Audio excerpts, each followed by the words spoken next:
बिस्मिल्लाहिर्रहमानिर्रहीम। 10th class. आज की वीडियो में हम चैप्टर 14 करंट इलेक्ट्रिसिटी के कम्प्रिहेंसिव क्वेश्चन सॉल्व करेंगे। फर्स्ट क्वेश्चन है, define and explain the term electric current. What is difference between electronic current and conventional current. Electric current को हमने डिफाइन करना है और एक्सप्लेन करना है। इसके अलावा इलेक्ट्रॉनिक करंट और कन्वेंशनल करंट में क्या डिफरेंस है इसके बारे में भी बताना है। तो सबसे पहले इलेक्ट्रिक करंट की बात करते हैं। इलेक्ट्रिक करंट की अगर डेफिनेशन की बात करें तो इलेक्ट्रिक करंट की डेफिनेशन क्या है कि electric current is the flow of electric charge through a conductor.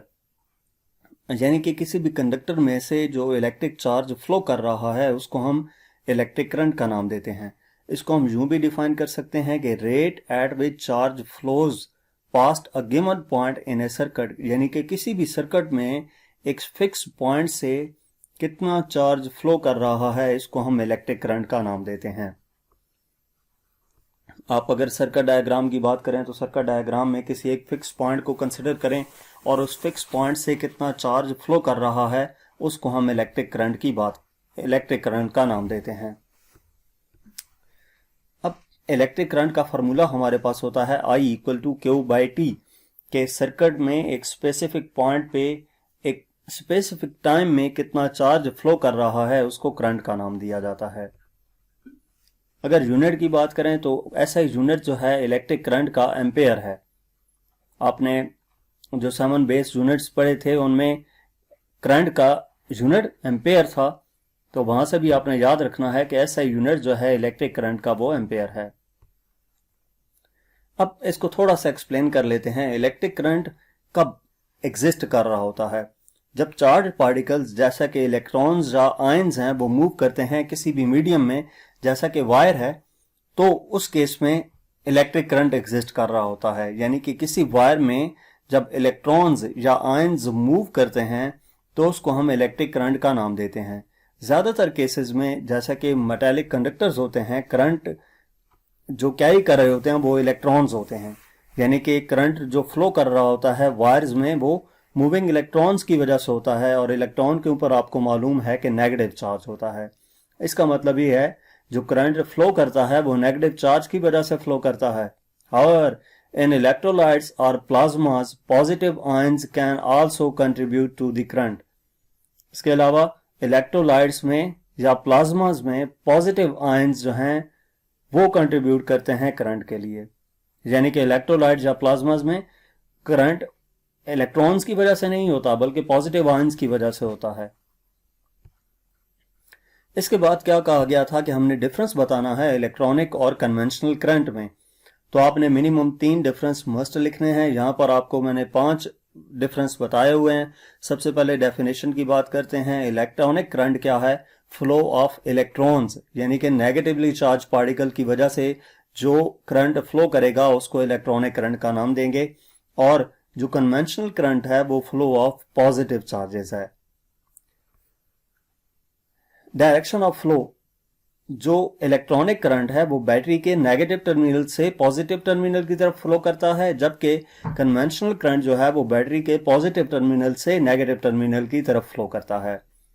Electronic current में चार्ज कैरियर्स इलेक्ट्रॉन्स होते हैं, यानी कि करंट इलेक्ट्रॉन्स की वजह से फ्लो करता है, और कन्वेंशनल करंट के केस में पॉजिटिव चार्जेस की वजह से करंट फ्लो करता है। Actual physical movement of electrons, electronic current में एक्चुअल फिजिकल मूवमेंट होती है इलेक्ट्रॉन्स की, जबकि कन्वेंशनल करंट के केस में hypothetical flow of positive charges. Hypothetical मतलब हाइपोथेसिस, मफरूजा ख्याल किया जाता है कि पॉजिटिव चार्जेस की वजह से करंट फ्लो करता है। एग्जाम्पल इसकी अगर देखें तो इलेक्ट्रॉन्स जो वायर में मूव कर रहे होते हैं उसके इलेक्ट्रॉनिक करंट का नाम देते हैं। और कन्वेंशनल करंट की बात की जाए तो कन्वेंशनल करंट प्रैक्टिकली कहीं एग्जिस्ट नहीं करता। हाँ, जब हम डायग्राम बनाएंगे या किसी भी बुक के ऊपर आप कोई डायग्राम सर्किट डायग्राम देखते हैं तो उसमें जो करंट की डायरेक्शन शो की गई होगी वो कन्वेंशनल करंट को शो किया गया होगा। इसके बाद क्वेश्चन नंबर 2 की बात करते हैं। How can you differentiate between EMF and potential difference. EMF और पोटेंशियल डिफरेंस के दरमियान क्या डिफरेंस है वो बताना है। What do you mean by the term EMF? Is it really a force? Explain. और इसके अलावा ये भी बताना है कि ईएमएफ क्या है, क्या ये वाकई ही फोर्स है, क्योंकि आपने इसका नाम देखा हुआ है ना, ईएमएफ का मतलब है इलेक्ट्रोमोटिव फोर्स।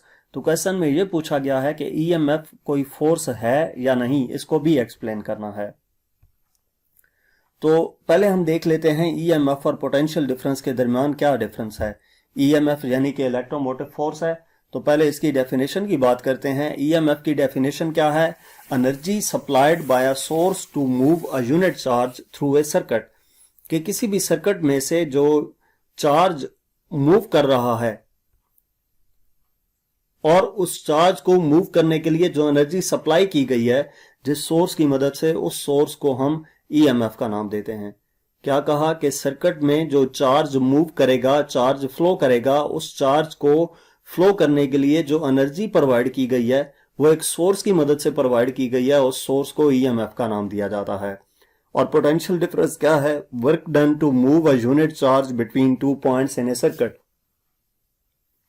कि किसी भी सर्किट में 2 पॉइंट्स के दरमियान चार्ज को मूव करवाने के लिए जितना वर्क डन करना पड़ता है उसको हम पोटेंशियल डिफरेंस का नाम देते हैं। फार्मूले की बात की जाए तो ईएमएफ का फार्मूला E = W/Q है, और पोटेंशियल डिफरेंस का फार्मूला भी सेम है, लेकिन पोटेंशियल डिफरेंस को रिप्रेजेंट V से किया जाता है, इस वजह से V = W/Q है। दोनों का यूनिट सेम है, वोल्टेज होता है, क्योंकि दोनों का फार्मूला सेम है। ईएमएफ का यूनिट भी वोल्टेज है और पोटेंशियल डिफरेंस का यूनिट भी वोल्टेज है। अगर नेचर की बात की जाए तो EMF causes the flow of charge in a circuit, यानी कि वजह बनता है चार्ज को फ्लो करने की। सर्किट में जो चार्ज फ्लो कर रहा है वो किस वजह से कर रहा है? ईएमएफ की वजह से। ईएमएफ ना हो तो चार्ज फ्लो नहीं करेगा। और अगर पोटेंशियल डिफरेंस की बात की जाए तो ये रिजल्ट है flow of charge in a circuit, results from the flow of charge in a circuit, यानी कि जो सर्किट के अंदर चार्ज फ्लो कर रहा है उसका रिजल्ट के तौर पे पोटेंशियल डिफरेंस आता है। पोटेंशियल डिफरेंस को अगर हम इससे नेक्स्ट केस में देखें कि सोर्स क्या है, तो पोटेंशियल डिफरेंस को आप देख सकते हैं किसी भी 2 पॉइंट्स के अक्रॉस हम पोटेंशियल डिफरेंस चेक करते हैं। Measured between any 2 points in a circuit, circuit में किसी भी 2 पॉइंट्स पे हम पोटेंशियल डिफरेंस चेक करते हैं। 2 पॉइंट्स के अक्रॉस पोटेंशियल डिफरेंस को मेजर किया जाता है। जबकि ईएमएफ क्या है? सोर्स जो है, जैसा कि बैटरीज हैं या जनरेटर्स हैं, ये हमारे पास एनर्जी सोर्सेज होते हैं, इनकी मदद से जनरेट किया जाता है। इसके अलावा मेजरमेंट की बात की जाए तो ईएमएफ को हम मेजर करते हैं कैसे? बैटरी के जो 2 टर्मिनल्स हैं उन टर्मिनल को डायरेक्ट हम अगर वोल्ट मीटर अटैच करें तो वोल्ट मीटर पे जो रीडिंग शो होगी वो ईएमएफ कहलाएगी। और इसी तरह पोटेंशियल डिफरेंस क्या है? सर्किट में किसी भी 2 पॉइंट्स पे हम वोल्ट मीटर अटैच करें तो वहां पे जो वोल्टेज शो करेगा वो पोटेंशियल डिफरेंस होगी। यानी कि वोल्ट मीटर की मदद से ही ईएमएफ को मेजर किया जाता है और वोल्ट मीटर की मदद से ही पोटेंशियल डिफरेंस को मेजर करते हैं। ईएमएफ को वोल्ट मीटर की मदद से मेजर करने के लिए हम कैसे करते हैं कि वोल्ट मीटर को बैटरी के साथ कनेक्ट करते हैं, और जब हमने पोटेंशियल डिफरेंस मेजर करना हो तो जिस सर्किट के साथ बैटरी कनेक्ट है उस सर्किट में किसी भी 2 पॉइंट्स पे जहां पे हम पोटेंशियल डिफरेंस मेजर करना चाह रहे हैं उन 2 पॉइंट्स पे वोल्ट मीटर को अटैच करेंगे तो वो हमें क्या देगा? पोटेंशियल डिफरेंस देगा। नेक्स्ट, इसमें ईएमएफ को थोड़ा सा एक्सप्लेन करने का कहा गया था, और ये कहा गया था कि ईएमएफ एक फोर्स है या नहीं, ये हमने बताना है। तो सबसे पहले ईएमएफ देख लेते हैं। EMF is the energy provided by a source to move a unit charge through a circuit, कि चार्ज को जो एनर्जी प्रोवाइड की जाती है ताकि वो सर्किट में मूव कर सके, उस सोर्स को हम ईएमएफ कहते हैं। वो सोर्स जो चार्ज को एनर्जी प्रोवाइड करता है ताकि वो चार्ज सर्किट में मूव करे, उस सोर्स को हम ईएमएफ का नाम देते हैं। ये कोई फोर्स नहीं है। ईएमएफ के नाम में इलेक्ट्रोमोटिव फोर्स है, लेकिन ईएमएफ फोर्स नहीं है। ये potential energy per unit charge है और इसको मेजर किया जाता है वोल्ट्स में। अब ईएमएफ कोई फोर्स नहीं है, इसको आप यहां से भी थोड़ा सा मजीद एक्सप्लेन कर देता हूं इसको कि ईएमएफ काज है movement of charges in a circuit. Charges जो मूव करते हैं किसी भी सर्किट में, वो उसकी वजह क्या है? ईएमएफ है। It provides the energy needed to push electrons through a conductor. ये क्या करता है? वो एनर्जी प्रोवाइड करता है इलेक्ट्रॉन्स को ताकि वो कंडक्टर के अंदर फ्लो कर सकें। और इसके बरक्स अगर हम फोर्स को देखें तो फोर्स क्या है? फोर्स में हम किसी ऑब्जेक्ट को पुश करते हैं या पुल करते हैं, जिसकी वजह से वो ऑब्जेक्ट एक्सेलरेट करता है। तो अगर हम सर्किट की बात करें तो इसके अंदर चार्जेस जो हैं वो मूव कर रहे होते हैं, electric is due to the electric field created by EMF. EMF की वजह से जो इलेक्ट्रिक फील्ड क्रिएट होती है उसकी वजह से वो मूव कर रहे होते हैं। तो इस वजह से ईएमएफ डायरेक्टली हम इसको फोर्स नहीं कहेंगे, ईएमएफ कोई फोर्स नहीं है। इसके बाद नेक्स्ट हमारे पास क्वेश्चन नंबर 3 है, explain Ohm's law, what are its limitations, differentiate ohmic and non ohmic conductor, analyse IV characteristics graphs for metallic conductor, incandescent bulb and thermistor to decide for ohmic and non-ohmic conductors। Question में सबसे पहले ohms law की बात की गई है कि Ohm's law को एक्सप्लेन करना है, उसके बाद उसकी लिमिटेशंस के बारे में बताना है, फिर हमने ओमिक और नॉन ओमिक कंडक्टर्स को डिफरेंशिएट करना है। इसके एंड पे, क्वेश्चन के एंड पे IV कैरेक्टरिस्टिक ग्राफ्स बताने हैं metallic conductor, incandescent bulb, thermistor के लिए, ताकि हम ये बता सकें कि वो ओमिक हैं या नॉन ओमिक कंडक्टर्स हैं। तो सबसे पहले हम ओम्स लॉ की बात करते हैं। ओम्स लॉ की डेफिनेशन क्या है? Ohm's law states that the current flowing through a conductor is directly proportional to the voltage applied across it. Ohm's law हमें क्या बताता है कि जो करंट फ्लो करता है कंडक्टर में से वो डायरेक्टली प्रोपोर्शनल होता है उस वोल्टेज के जो कि उस सर्किट के अक्रॉस अप्लाई की जाती है। लेकिन साथ कंडीशन क्या बता दी? Provided the physical conditions remains constant. Physical conditions जैसे कि टेम्परेचर जो है वो कांस्टेंट है। यानी कि अगर सिंपली मैं इस ओम्स लॉ को डिफाइन करूं तो इसमें यह कहा गया है कि जो कंडक्टर के अक्रॉस पोटेंशियल डिफरेंस अप्लाई किया गया है वो पोटेंशियल डिफरेंस डायरेक्टली प्रोपोर्शनल होगा उस करंट के जो उस कंडक्टर में फ्लो करेगा। लेकिन साथ कंडीशन क्या लगागी कि फिजिकल कंडीशंस कांस्टेंट रहे। फिजिकल कंडीशन से मुराद टेम्परेचर जो है वो कांस्टेंट रहना चाहिए। यानी कि अगर टेम्परेचर कांस्टेंट रहे तो V डायरेक्टली प्रोपोर्शनल होगा I के। फार्मूला जो है ओम्स लॉ का V equal to I R है। इसमें V वोल्टेज, I करंट और R रेजिस्टेंस है। लिमिटेशंस ओम्स लॉ की क्या है? सबसे पहली लिमिटेशन क्या है? Applies only on ohmic conductors. जो ओम्स लॉ है वो सिर्फ ओमिक कंडक्टर्स पे अप्लाई होता है। Ohm's law is valid only for conductors that obey it. जैसे कि मेटालिक कंडक्टर्स हैं, मेटालिक कंडक्टर्स जो हैं उनके ऊपर सिर्फ ओम्स लॉ अप्लाई होता है। ओम्स लॉ सिर्फ उन कंडक्टर्स के लिए अप्लाई होगा जो कि इसको ओबे करेंगे, ओम्स लॉ को ओबे करेंगे। यानी कि ऐसे कंडक्टर्स जिनको वोल्टेज इंक्रीज करने से करंट इंक्रीज होता हो और उनकी रेजिस्टेंस पे कांस्टेंट रहती हो, उस पर कोई इफेक्ट ना पड़ता हो। यानी कि टेम्परेचर इंक्रीज या डिक्रीज करने से रेजिस्टेंस कांस्टेंट रहती हो। दूसरी लिमिटेशन क्या है? Temperature dependence. रेजिस्टेंस जो है मटेरियल्स की वो टेम्परेचर के साथ चेंज होती है। तो ऐसे मटेरियल जिनमें रेजिस्टेंस इंक्रीज ना होती हो वो ओबे करेंगे, बाकी नहीं करेंगे। Non linear devices like diodes, transistors and incandescent bulbs do not have a linear relationship between voltage and current. तो ये भी लिमिट है कि डायोड्स और ट्रांजिस्टर्स हैं, इनकैंडेसेंट बल्ब्स हैं, इनका जो V और I का रिलेशनशिप है वो लीनियर नहीं होता। तो इस वजह से यहां पे भी ओम्स लॉ अप्लाई नहीं हो सकता। उसके बाद only for steady current Ohm's law applicable होता है डीसी सर्किट्स या AC circuits with resistive loads, but not for circuit with capacitive और इंडक्टिव एलिमेंट्स। यानी कि ओम्स लॉ सिर्फ डीसी सर्किट और AC सर्किट्स के लिए अप्लाई हो सकता है। AC सर्किट वो वाले जिसमें रेजिस्टेंस लगी हो, ऐसे सर्किट्स जिसमें कैपेसिटर या इंडक्टर लगा हुआ हो वहां पे भी ओम्स लॉ अप्लाई नहीं होता। तो ये 4 लिमिटेशंस इसकी यहां पे डिस्कस की हैं। इसके बाद क्वेश्चन में क्या कहा गया था?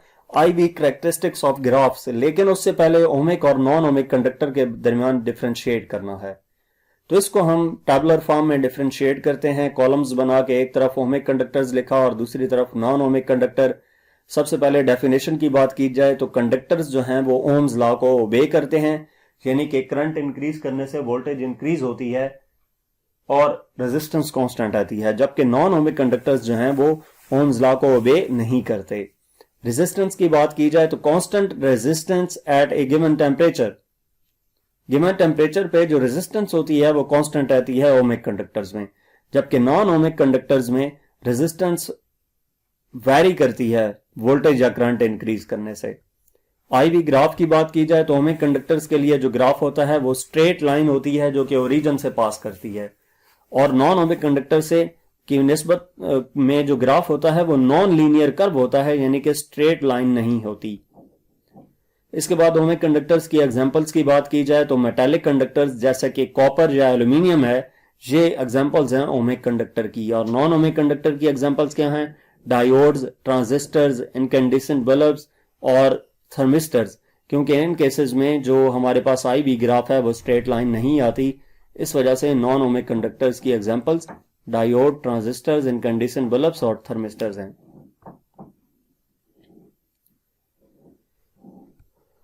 इसके बाद नेक्स्ट क्या कहा गया था? आईवी ग्राफ्स उनके बनाने थे और उनको एक्सप्लेन करना है। तो सबसे पहले मेटालिक कंडक्टर के ग्राफ की बात करते हैं। मेटालिक कंडक्टर का ग्राफ ये आपको डायग्राम में दिखाया गया है, जिसमें V एक्स एक्सिस के अक्रॉस, I वाई एक्सिस के अक्रॉस है और स्ट्रेट लाइन शो की गई है जो कि ओरिजिन से पास कर रही है। यानी कि इसका ग्राफ क्या है? Straight line passing through the origin. और बिहेवियर क्या है? Resistance is constant that Ohm's law is obeyed. इस केस में रेजिस्टेंस कांस्टेंट रहती है मेटालिक कंडक्टर के केस में, तो इस वजह से ये ओम्स लॉ को ओबे करेगा। फॉर एग्जांपल कॉपर वायर जो है उसको टेम्परेचर प्रोवाइड करें तो तब भी उसकी रेजिस्टेंस कांस्टेंट रहती है, तो इस वजह से इसमें V डायरेक्टली प्रोपोर्शनल होता है I के। दूसरी इसकी एग्जांपल क्या है?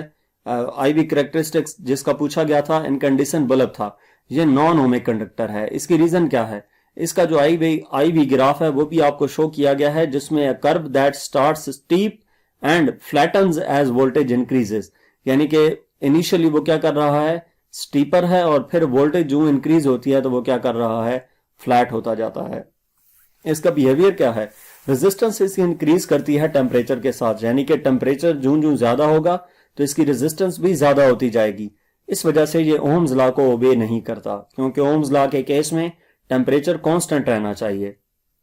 इसकी एग्जांपल क्या है? Tungsten filament bulb. इसके अलावा तीसरा जिसकी आईवी कैरेक्टरिस्टिक्स पूछी गई थी वो हमारे पास थर्मिस्टर है, और थर्मिस्टर भी नॉन ओमिक मटेरियल है।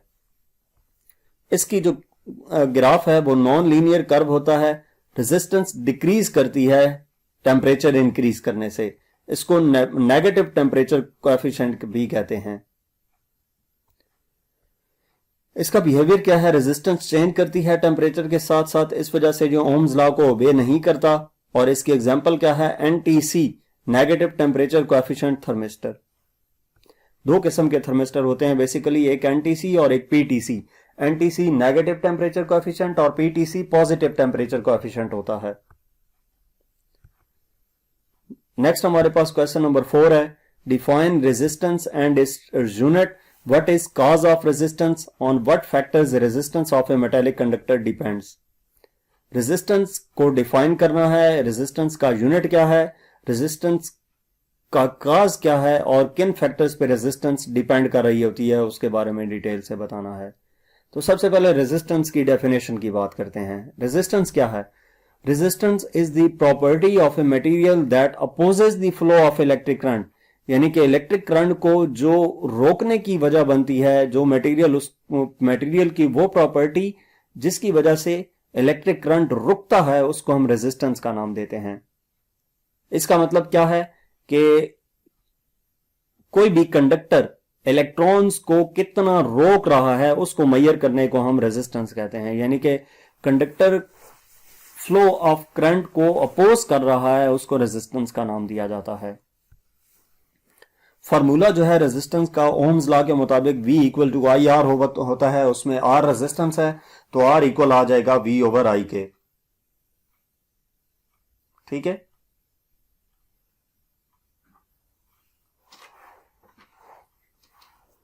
नेक्स्ट हमारे पास क्या है? इसमें काज ऑफ रेजिस्टेंस की बात करने से पहले यूनिट भी आपको बता दूं कि रेजिस्टेंस का यूनिट ओम होता है।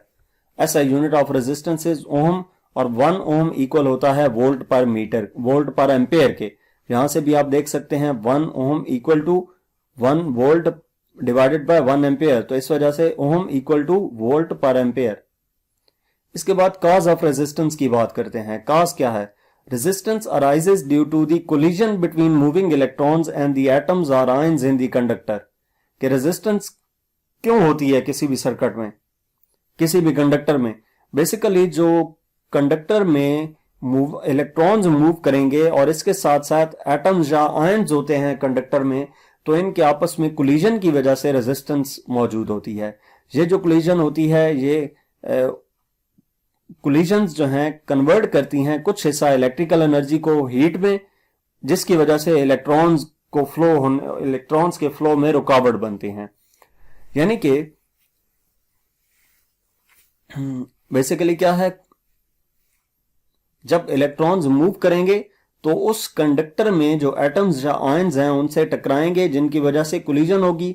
अब उस कोलिजन का कुछ हिस्सा जो है वो इलेक्ट्रिकल एनर्जी को हीट में कन्वर्ट कर देता है, जिसकी वजह से इलेक्ट्रॉन्स को फ्लो होने में रुकावट का सामना करना पड़ता है। इसके बाद क्या कहा गया था, उन फैक्टर्स को डिस्कस करना है जो कि मेटेलिक कंडक्टर की रेजिस्टेंस को अफेक्ट करते हैं। तो इनमें सबसे पहले जो फैक्टर है वो है लेंथ। लेंथ इंक्रीज करने से रेजिस्टेंस इंक्रीज होती है, यानी कि रेजिस्टेंस डायरेक्टली प्रोपोर्शनल है लेंथ के। इसका मतलब क्या हुआ कि वायर की अगर लेंथ आप इंक्रीज कर देंगे तो डेफिनेटली रेजिस्टेंस भी इंक्रीज हो जाएगी, क्योंकि रेजिस्टेंस को हमने क्या कहा था कि किस वजह से रेजिस्टेंस होती है। इलेक्ट्रॉन्स फ्लो करते हैं और उनका टकराव होता है एटम्स के साथ, तो वायर की लेंथ हम इंक्रीज कर देंगे, नंबर ऑफ एटम्स इंक्रीज हो जाएंगे, तो उतने ज्यादा कोलिजन्स होंगे, इस वजह से रेजिस्टेंस इंक्रीज कर जाएगी। तो रेजिस्टेंस डायरेक्टली प्रोपोर्शनल होती है लेंथ के। दूसरा क्रॉस सेक्शनल एरिया है। रेजिस्टेंस जो है वो इनवर्सली प्रोपोर्शनल होती है क्रॉस सेक्शनल एरिया के। क्रॉस सेक्शनल एरिया से मुराद वायर का डायामीटर इंक्रीज कर दिया। अब जब डायामीटर इंक्रीज कर दिया तो ज्यादा एरिया मिल जाता है इलेक्ट्रॉन्स को फ्लो करने के लिए, जिसकी वजह से एरिया इंक्रीज हुआ तो रेजिस्टेंस डिक्रीज हो गई, यानी कि are inversely proportional to 1/A। इसके अलावा रेजिस्टिविटी भी है। रेजिस्टिविटी भी डायरेक्टली प्रोपोर्शनल होती है रेजिस्टेंस के। रेजिस्टिविटी बॉडी की प्रॉपर्टी होती है, यानी कि जिस तरह वायर किस मटेरियल से बनी हुई है, वो जिस मटेरियल की होगी हर एक की अपनी रेजिस्टिविटी होती है। और तीसरा फैक्टर अगर टेम्परेचर की बात की जाए तो मेटेलिक कंडक्टर्स के लिए रेजिस्टेंस इंक्रीज करती है टेम्परेचर के साथ, यानी कि टेम्परेचर इंक्रीज करेगा तो रेजिस्टेंस भी इंक्रीज करेगी। तो इस केस में अगर हम इनको कंबाइन करें तो फार्मूला जो आता है रेजिस्टेंस का वो क्या आता है, R इक्वल टू ρL/A, यानी कि R resistance, rho resistivity, L length of the conductor and A area of the cross section of the wire है। तो इस तरीके से ये हमारे पास रेजिस्टेंस का फार्मूला आ जाता है R इक्वल टू ρL/A। तो यहां तक हमारे पास इस चैप्टर के 4 कॉम्प्रिहेंसिव क्वेश्चंस थे। नेक्स्ट कॉम्प्रिहेंसिव क्वेश्चंस देखने के लिए आप हमारा चैनल विजिट करें। इसके अलावा अगर आप प्रैक्टिकल बेस्ड असेसमेंट की वीडियोस, प्रैक्टिकल की वीडियोस या पास्ट पेपर की वीडियोस देखना चाहते हैं तो हमारा चैनल विजिट करें। Thank you.